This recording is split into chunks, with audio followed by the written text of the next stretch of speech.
Hey guys! Yun nga pala guys, nagbabalot kami ng mga candy. Ayan no.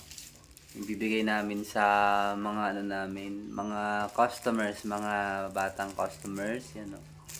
So, swerte yung makakakuha nito kasi may candy na may 5 piso pa. Yan no. Nagbabalot si Aling Pats. Yan no. Dami lang Dami nabalot. niya nabalot guys oh. Pero lang yung movie ha, sa kanya kasi yun, saka yung Hansel. Yan, no? Mag-aala Santa Cruz kami, kulay pula Ayan, no? palagay.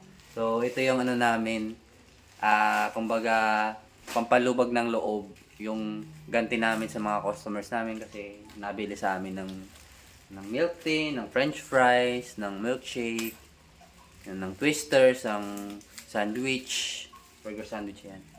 Yan. So, maraming salamat sa pagtangkilik sa aming munting negosyo. Ayan po. Bye!